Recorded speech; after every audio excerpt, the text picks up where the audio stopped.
Buenos días. Al hilo de la historia se encuentra hoy en el local de la sede en Canarias de la Fundación de Investigaciones Marxistas. Contamos para nuestro placer con la presencia de Gonzalo Gómez, quien es el coordinador de la popular publicación digital venezolana Aporrea. Bienvenido. Hola, muchas gracias. Satisfecho de estar aquí. Muchas gracias. Este programa, que tiene un perfil fundamentalmente histórico, comienza siempre por preguntar algo referido al contexto histórico. Y a nosotros nos interesaría conocer de primera mano y de un actor muy cercano al proceso, cuál ha sido el contexto histórico del proceso y fundamentalmente a partir del Caracazo hasta nuestros días. Sí, el Caracazo o el Sacudón, que fue una semi-insurrección popular contra los intentos de comenzar la imposición de planes neoliberales del Fondo Monetario Internacional, Banco Mundial en Venezuela, durante el gobierno de Carlos Andrés Pérez, fue de alguna forma la primera manifestación inconsciente de lo que luego sería la revolución bolivariana, el proyecto bolivariano. Ahí hubo un levantamiento popular espontáneo contra un paquete de medidas neoliberales de ajuste que implicaban alzas de precios, restricciones que impactaban sobre el salario y las condiciones de trabajo, además de sujeción pues, a aquellas normas que se imponían a los países para el pago de deudas externas. Ya sabemos más o menos la historia que han tenido esas políticas neoliberales en América Latina y en otras partes del mundo, y que ahora pretenden traerlas de vuelta también a estas esferas, ¿no?, del mundo, y por eso están reaccionando los trabajadores en Europa para defender lo que han concebido. Bien, en el Caracazo el pueblo se manifiesta como un actor movilizado que hace tambalear a ese gobierno que intentó imponer esas políticas y no pudo aplicarlas con toda su intensidad. Eso provocó un frenazo a un costo muy alto, porque la represión fue muy intensa. Hubo una masacre, se calcula que fueron miles de personas, no sabemos cuántas. Todavía hay en Venezuela, en una zona del cementerio del Este, la llamada Peste, el sector La Peste del cementerio General del Sur, donde hay fosas comunes. Y no se tiene realmente una idea clara de cuántos miles de venezolanos fueron masacrados, asesinados por la policía y por el ejército en aquel entonces. Una persecución atroz, indiscriminada, abaleando las urbanizaciones pobres, los barrios de Caracas. Esto se conecta con lo que fue después el levantamiento militar de 1992, el 4 de febrero, donde aparece la figura del comandante Chávez.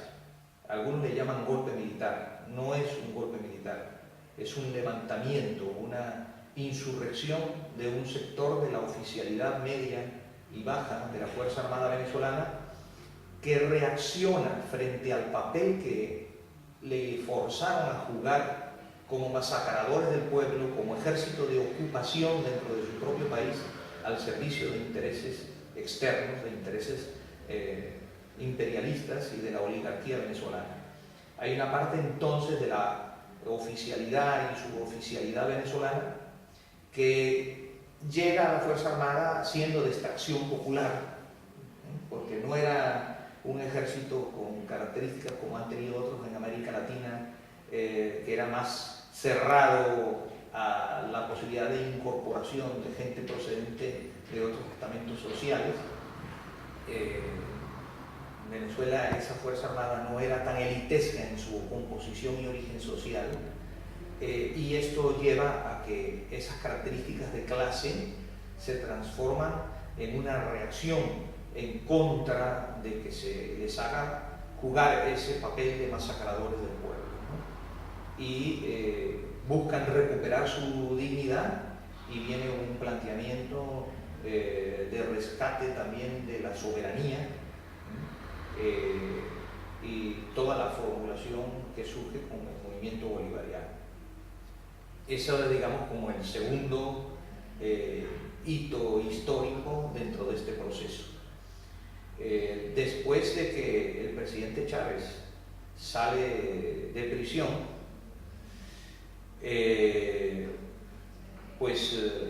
producto de que se desató en todos esos años, ¿no?, una situación de efervescencia y de lucha popular que de alguna manera lleva a que tengan que concederle la libertad,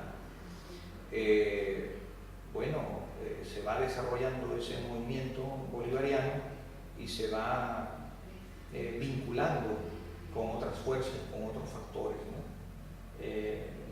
Algunos de los que estamos hoy en día en Aporrea, en ese entonces buscamos el contacto con el comandante Chávez y le planteamos la necesidad de que se vinculara con el movimiento obrero, de que asumiera las reivindicaciones de la clase trabajadora, que estuviera presente en las movilizaciones de la clase trabajadora, y efectivamente el presidente Chávez planteó, bueno, ayúdenme a dotarme de un programa y de un planteamiento en relación con la clase trabajadora, reconociendo el papel importante que tenía que jugar en la revolución que estaba ya en desarrollo.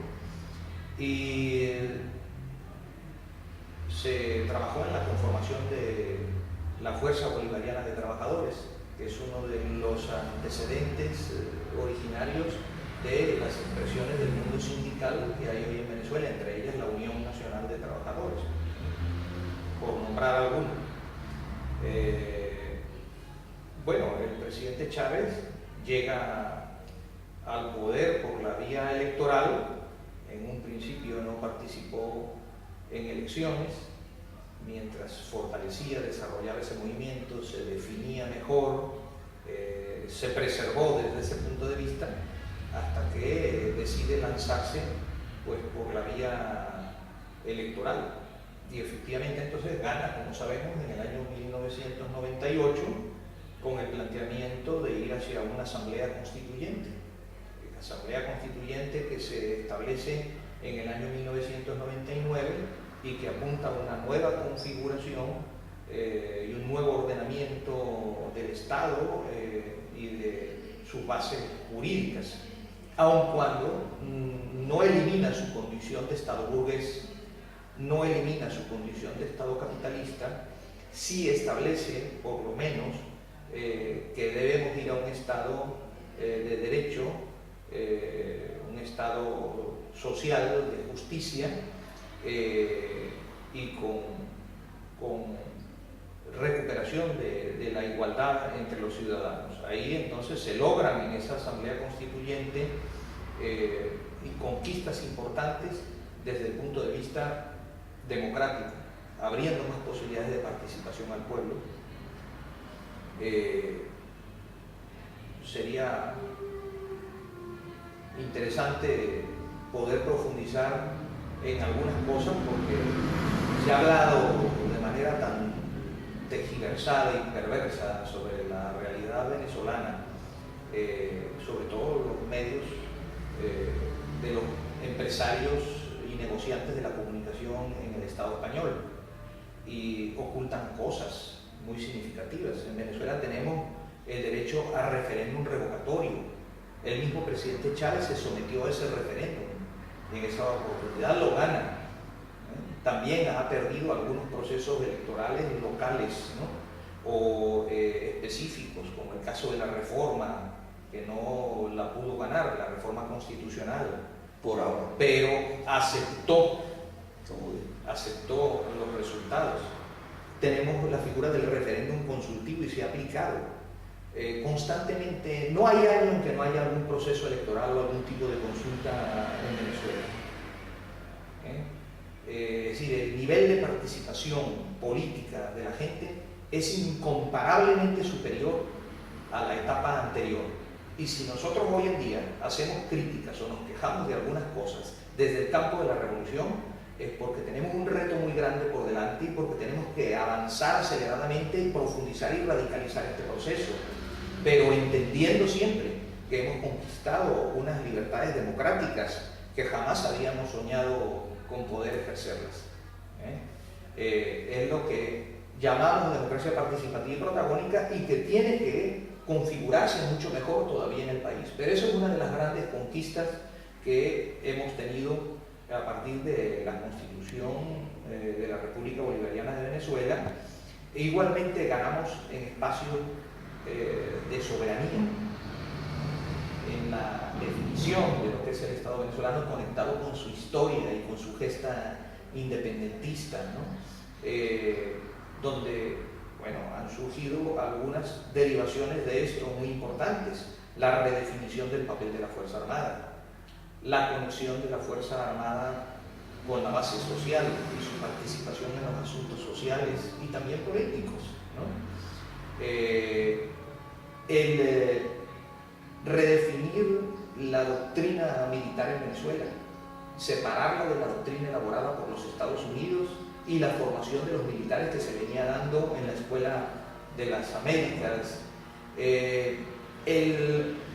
Posteriormente, que se logra eso, ya motivo del involucramiento de los Estados Unidos en el golpe de Estado, la salida de la misión militar norteamericana de la sede del Ministerio de Defensa y del principal cuartel o fuerte Tiuna que está ubicado en Caracas. Allí estaban metidos los militares norteamericanos, allí adentro.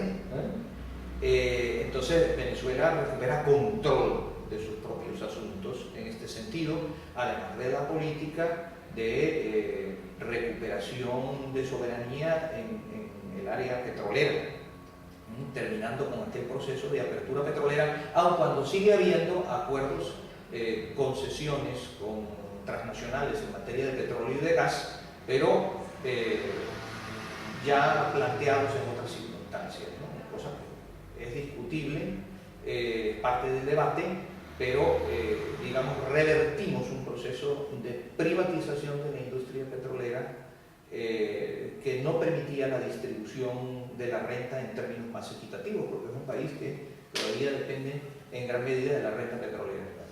Bueno, esas son algunas de las conquistas. Desde el punto de vista social, avances importantes en materia de salud con el apoyo de Cuba, desde el momento en que se instala Barrio Adentro y las misiones en el área de salud, que permitieron sobre todo que la gente de los barrios pobres tuviera acceso a la atención primaria en salud, la salud preventiva y la atención médica en las zonas populares de manera gratuita, en un país donde la medicina estaba casi totalmente privatizada y la salud pública estaba en una situación muy crítica. Todavía hay problemas que superar en el área de salud, sobre todo en lo que tiene que ver con el sistema de hospitales, pero ha habido avances innegables y que se reflejan en las tasas de mortalidad infantil, por ejemplo,